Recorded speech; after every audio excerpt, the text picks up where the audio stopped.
Welcome, Penelope Barton, to WeCan, and thank you for sharing your story and insights with us today.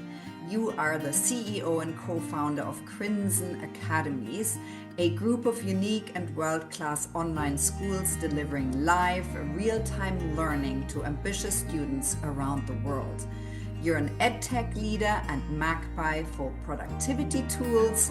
You build and scale organizations at the intersection of technology, impact, and people, and you make the hard execution journey easier by reducing complexity and building high-performing teams and design systems that free people for what really matters. Penelope, so talk to us what really matters to you and how you want to matter. Oh, what a great question to start with and such a nice opener. In terms of what really matters to me, and as you read that, the biography and a little bit more about me, one thing that comes to mind, and you would have sort of seen throughout, is this intersection of technology and culture and people, and more recently in the last couple of years, that's really evolved into the AI space, because that ability to unlock people so they can just focus on connection. And in the education space there is a human connection that can often get lost in a large classroom. So for me, in terms of what matters, is really that being able to unlock people, be that people on my team, people that are growing, students. So often, I mean, there are so many factors. We could go a lot of different ways on this, but there are so many different things that sort of constrain people and creativity and how they operate. And really what I want to do is just unlock all of that. And so if I think about what matters, is how can I use what resources are available, and at the moment that's technology, to unlock people, and really sort of support them in their growth. And I have this just genuine belief that anyone can do anything that they set their minds to, and quite often there is just an unlock that needs to happen to achieve that.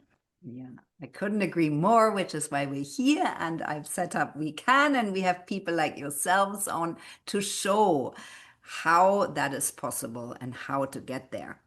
Penelope, so talk to us about Crimson Academies. You're based in Auckland, New Zealand, so you're up awfully early for that. So thank you. Talk to us about Crimson Academies and that really big vision of what you're trying to achieve. So I'm based in Auckland at the moment, yes, and this is where we started. So we started it would have been about 5.5 years ago, and what we were seeing just time and time again with students whose outcomes were directly linked to their geography.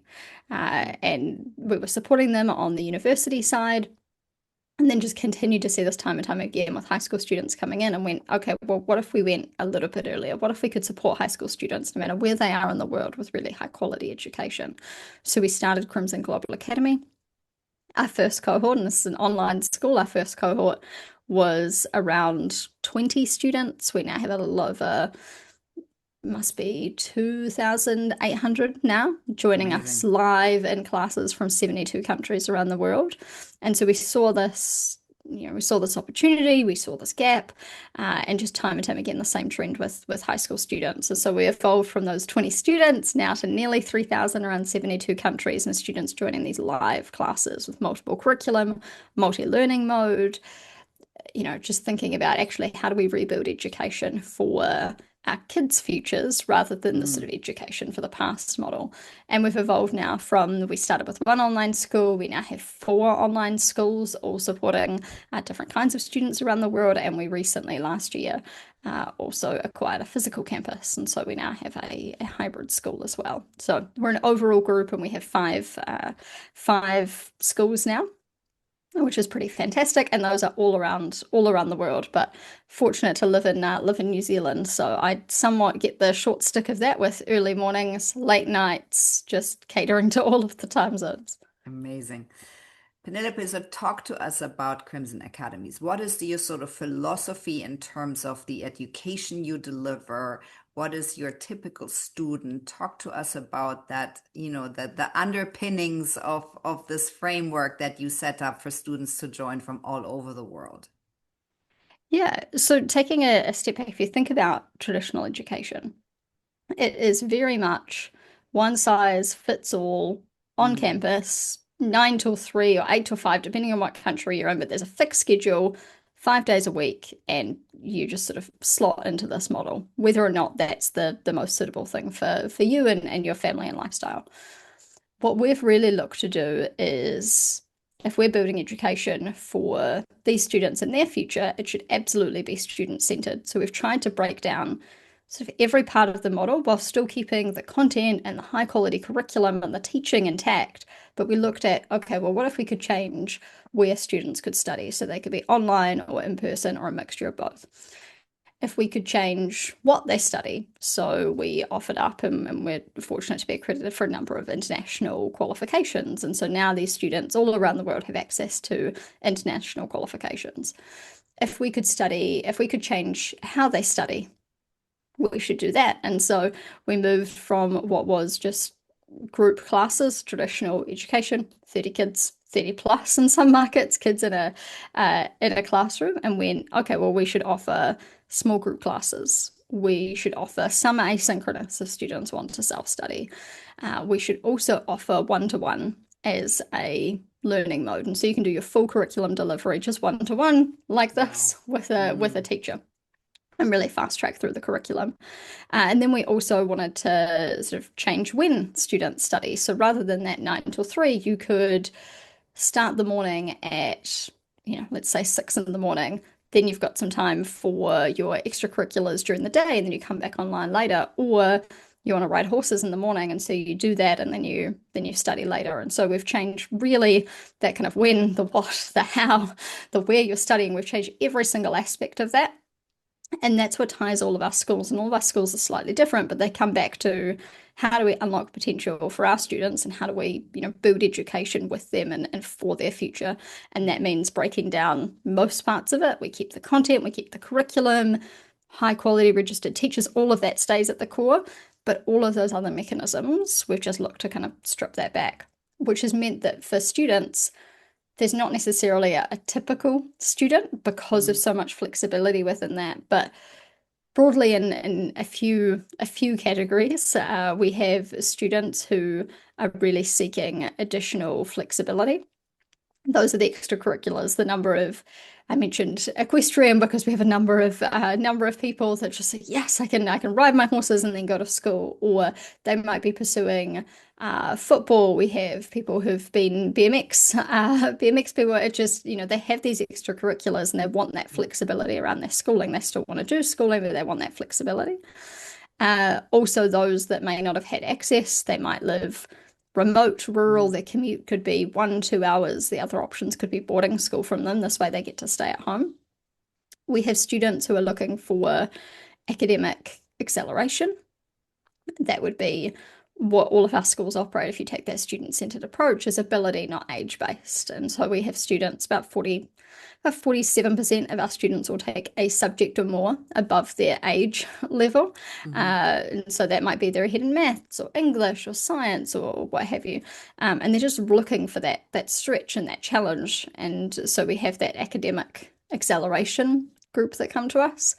We also have students who've just not had a great experience in school, and unfortunately a lot of social anxiety and students' worst experiences really, and bullying and the like can happen in a school building. And so we have a lot of students who join us because they want to learn, but that is a barrier for their learning. And then the last group will be students who have, probably similar to that. It's just they have additional needs. Small things perhaps like the sensory element of wearing a scratchy high school uniform is what stands in the way of them being really able to focus in class. And so we support those students. You can be at home in your space, wear what you wish. That is not the part of education that we are focused on monitoring. We're focused on actually the academic and the student outcomes. And so we have a number of students who join us just to remove those elements. So really broad, and now 72 countries globally with students joining us. Incredible. Penelope, so talk to us. How in the world does one organize that? How in the world do you put this framework in place that works for 3,000 students from all over the world? It's one of those pieces that you you look at over time and you go, wow, how did we build this? But at the time, you're just, building like Lego, you're just stacking it up as you go. But now we run a little over, I think last year was a little over 140,000 live classes last year. And so it's quite a logistical piece. But at the time, you're in it and you're just sort of solving for the next little block. And, now here where we are. So in terms of organization, what we did is, we had this end vision of what education could be, and I still have a lot more to go on that, but we didn't try and change everything at once. And so we started with, starting as close as we could to the current model, and then changing one element of it. And the first element we changed was that sort of how they could study. So let's take traditional, let's shift it online, and let's do that in our way. And then we've layered the other pieces on. Great, let's add in more modes in which they can learn, and let's add in more countries, let's add in more curriculum. And we've just done that bit by bit. Once we've got to a point where we've gone, great, we feel really good about this level, now let's add in that next level. And now it's created this beautiful web of, interchangeability between all of the different elements. But when we started out, we've really gone block by block and making sure that we feel really comfortable with that, given the logistical element of that. And then we've added on the next component. And now we have this, beautiful web, which is what we set out to create originally. It sounds like a Tetris game, Penelope, when you talk about it. So give us your main learnings in building and executing something that is so complex. It's a really complex system. And I remember someone at an interview told me we have to be soft on people and hard on systems. How did you set up a system that is complex, but also lasts the test of time? I love that. I love that quote. That's very similar to my philosophy, and when I'm talking with teams as well, that is absolutely, you can just hold that line and get down to a detailed level of what you're trying to achieve and the process behind it. And that's if I was starting out again now, and I just want to think of what technology can do now. It's just so much more advanced than it was even 5-6 years ago, 2 months ago even. And so you have this ability to be quite disciplined in terms of, all things come back to that student experience and then the system around it, and getting quite granular in terms of sort of system or, customer experience could be exactly what you want them to experience in every moment. And then how are you going to use, essentially technology in our case to do that? You can rely on people, but people are incredibly hard to, to scale and corral in that way. You got to use people to create that human connection, that injection and surprise and delight. And you use that to sort of intersperse, but you can't build a model just on, we're going to have these people do these things. And so everything needs to be mapped back to a process and systems level, and looking at how, what data we're going to gather, where that information gets sent to, where does that information get stored, really going back to that. And then also one thing, as we've been relaunching and rebuilding schools, and we've been taking this blueprint of what we've launched and redone, the other piece that we've, really looked to do, and I have almost some hard and fast rules now, is not to rely on people too much, because again, that scale, you go really quickly and suddenly you find out that you've got, one person that's just, spread so thin trying to do so many things. And so not trying to rely on just an individual. And the second one is we're not trying to rely on any sort of band-aid processes. And this gets it's really fast and it feels good when you're in that scaling stage to go, okay, let's just throw a spreadsheet in here and we'll document the information in this way, or, a Google form or whatever that may be. And you're just trying to throw these things in there.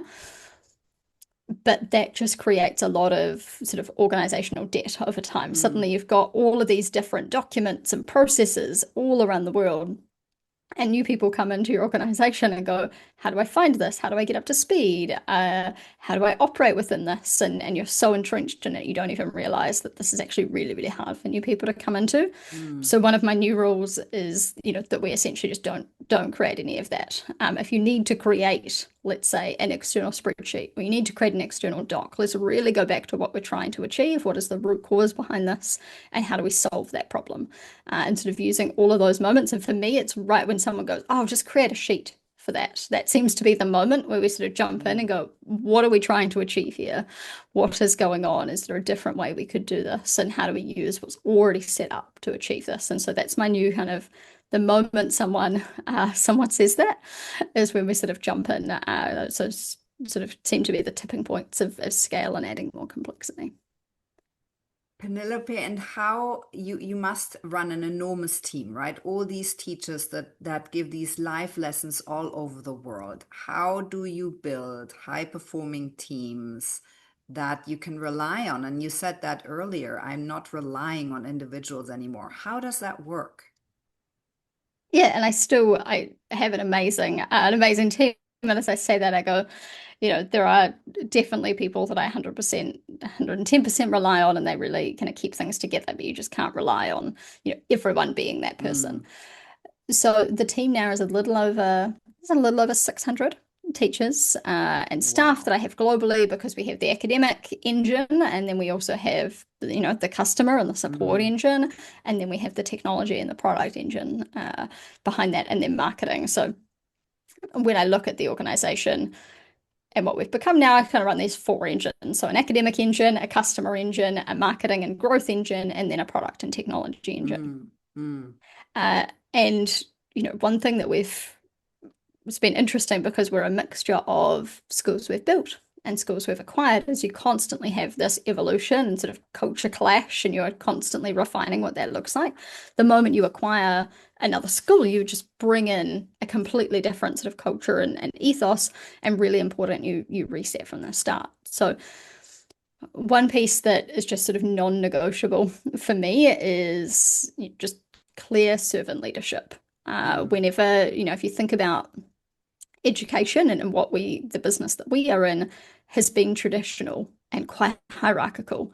Yeah. And that's just something that from the start, we're not going to let come in to our culture. And so every business that we acquire, every school, everything that we do is very much, doesn't matter what role you're in, you're going to jump in and start doing things. And that's everything from our senior leaders last week being on technology support calls with families. And that is the expectation that we have. And so this really breeds one, there's the servant leadership component, but it breeds this like high expectations from every role.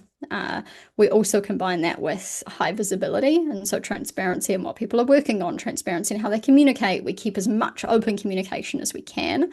People can ask questions on if a teacher wants to know about our financials and where we're going, then absolutely let's have that conversation, because that is the information and the context that will help you to make decisions. And if you can make decisions that are well informed, then the ripple effects of that are going to be fantastic. So really, to get to this high performance and high trust culture, there is this element of servant leadership, but transparency and accountability. And we're pretty firm on that now. And then even when we bring in new schools, it's just resetting that from the start in terms of what our standards are. And rather than having values, we have standards. Standards are the bar that you set and what you will walk past. And so that for us has been a non-negotiable. These are our standards, and here is how we expect everyone to operate. And we are just continually reinforcing that, and then looking at ways in which we can, support and translating them into day-to-day actions for more people. But I found just some of those core basics, if you're just as transparent as possible,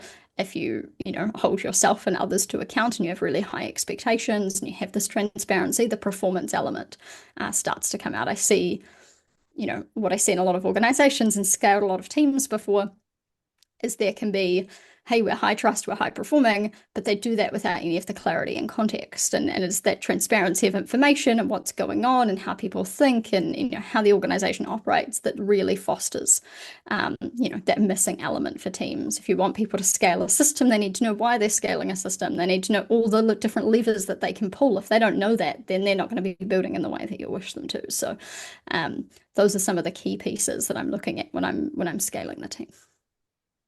Penelope, I love that you set high expectations, because I always think people will reach for that, and most often than not, they will get there because you trust them that they can do it.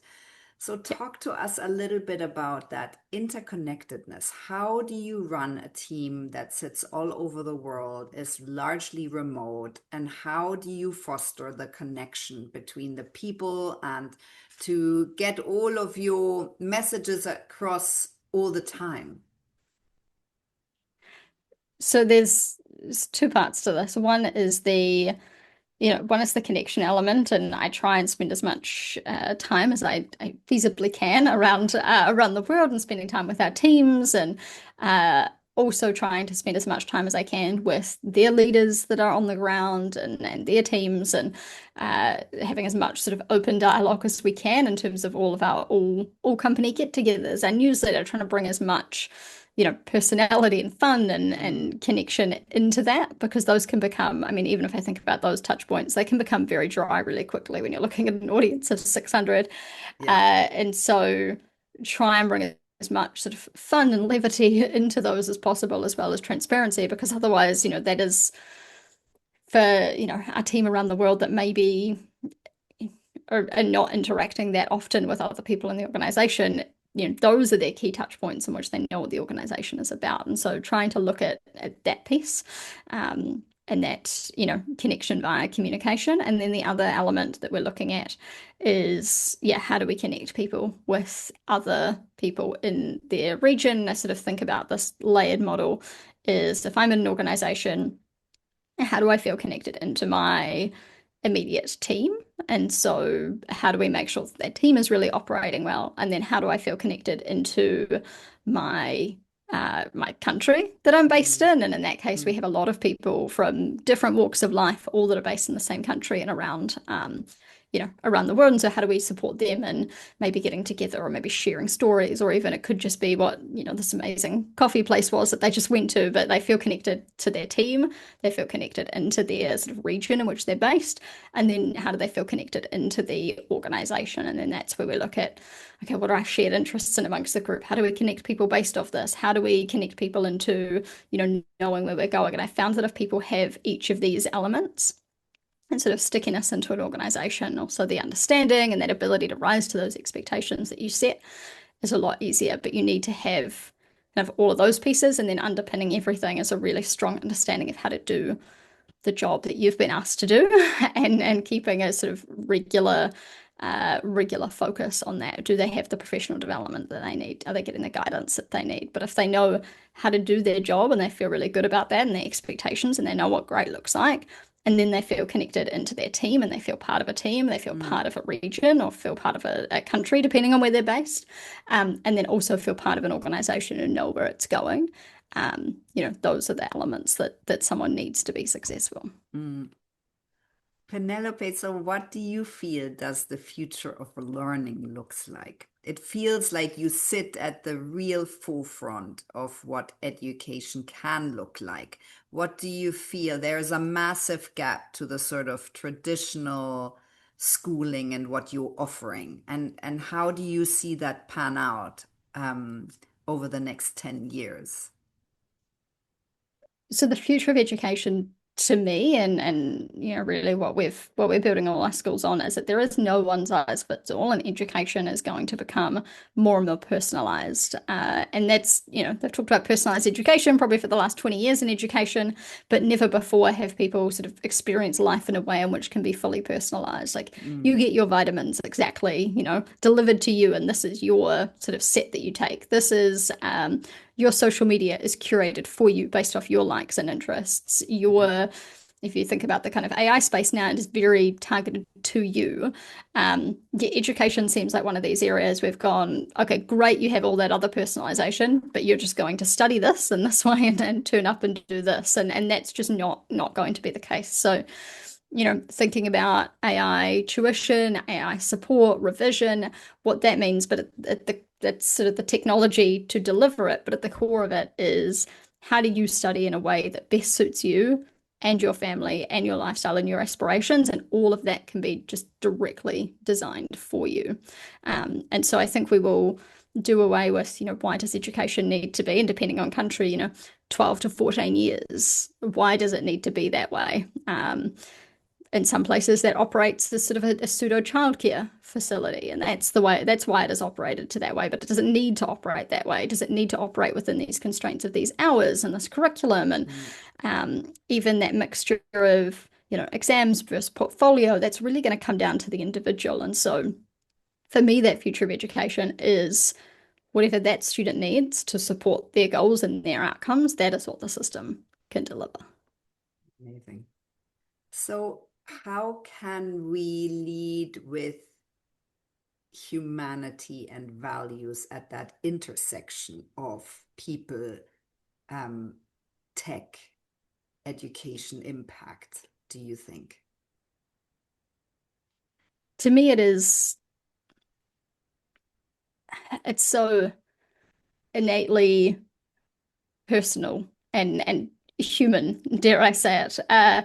But that is, I mean, it'd be very easy to think of that as just the technology and the way that you deliver it. But at the end of the day, people forming connections, understanding where someone is looking to go. I mean, often that, we have students come in and it's, we can support them with the system that we've built, but at the end of the day, what's really important to them? What are their drivers? What's motivating them? What are their blockers? How do we, help them, one, sort of come in and rethink the way that, they've traditionally framed education, but then how do we really kind of push and challenge them to, be able to see further than what they've seen before? And that's, often constructed by, you talk about the five people around you, right? If you're living in a small town, depending on where you are in the world, you're not thinking about, huge possibilities. There may be no one that you've seen before that has gone on and done these things. And so what started as this sort of like little dream has just, you've put it on the back burner. And so I think that just spending time to connect with people to understand what that is and just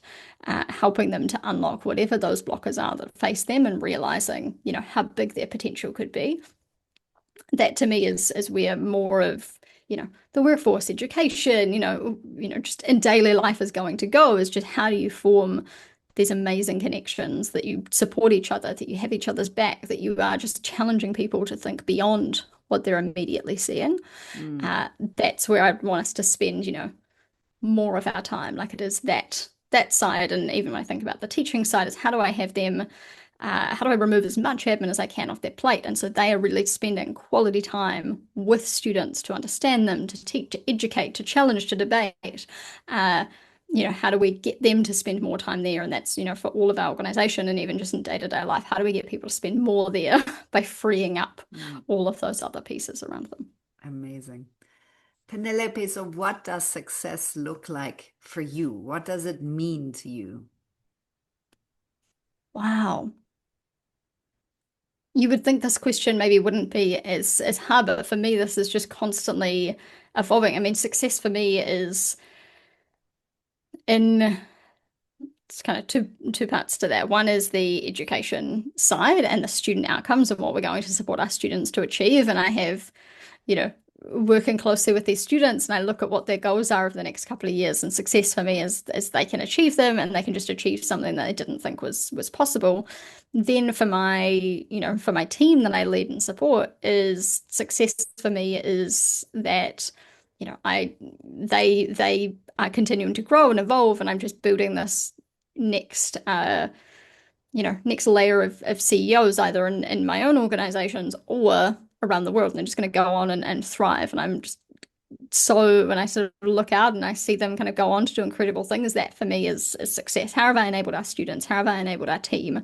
And then, the third element is always going to be, how have I done that and supported my own, my own family and been there for them. And it's one of those, they always talk about juggling, and that's the, glass one that if you drop it will break, will be the family one. And so how have I done that in a way in which I haven't dropped that ball completely, and that the way I have done that has supported them also in terms of thinking about what might be possible for them. And it's been amazing actually building one of my our latest school, which is our primary school. I built that one with my son when he was 6, and we started co-designing that system together and looking at what the education model could look like, and we were building and coding the platform together. And you just sort of look at that and go, wow, there's this way in which you can kind of bring that family aspect directly into what you're doing. And that for me is that third area is family, is how do I kind of bring this in? And now what he thinks is possible is pretty incredible from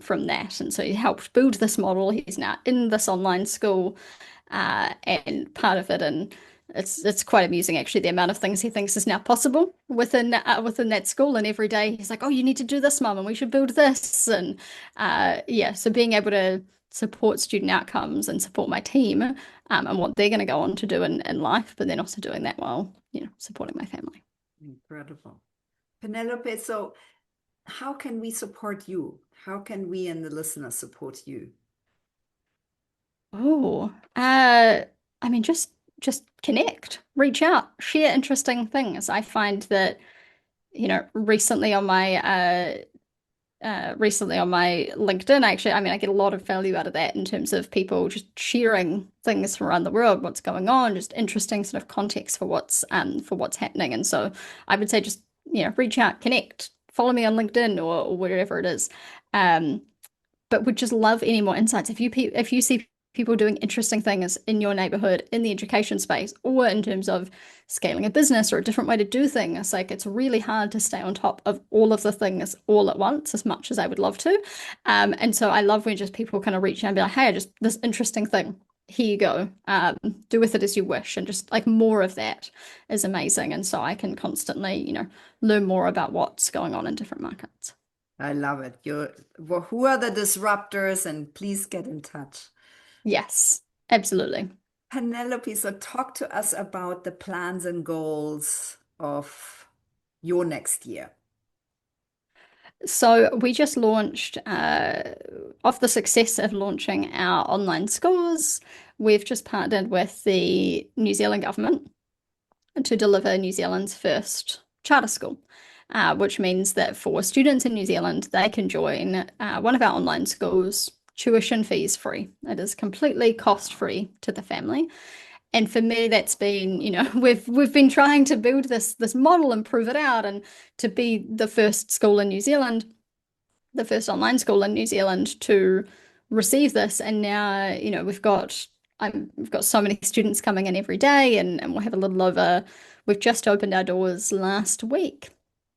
Our virtual doors, we have maybe today's sort of going up by 10 or so. We'll have about 390 students as of today, and the government initially said here's 200 spots. We'll see if you fill those. We filled those 200 spots in under 2 minutes the moment we opened applications. So that has been one that we've been focused a lot on, and just short of 400 students as of today. I think we'll be 450 in the next couple of weeks. And so our focus right now is on proving this model out, because this is that next wave of, okay, we've built these educational models. These are fee-paying educational models, given the scale and growth of it and the opportunities. Now, how do we take that model and make it accessible to all students? How do we do that in a way in which we're partnering with government, so first in New Zealand and then around the world, to bring this model to them? And so it's been incredible. And the focus this year is really, setting that up to be a huge success, and working with all of these students, all of our new faculty we've just onboarded to launch this school. And then I'm hoping that we build out this blueprint to go to other countries around the world and go, look, this is what it will cost you as the government. Here is what the student outcomes look like. We know we can deliver this quality educational model and serve so many students that are traditionally being underserved. So, would love to work with more markets. And so for me, this year is really about the focus on the school being Aotearoa Infinite Academy, as New Zealand's first online charter. Blueprinting that, yeah. Yeah, exactly. Penelope, what takeaways would you like our listeners to have from your story?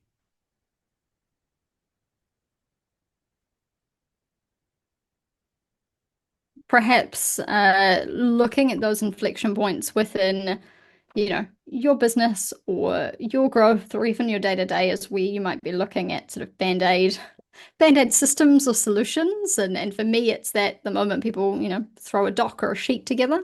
So thinking about where those moments are for you, and is there a way to actually solve that root cause? Is there a way to just kind of step back and think about the system that you're building? Because we are building systems in our personal life and at work, and thinking about actually how we rebuild those. So that would be one takeaway.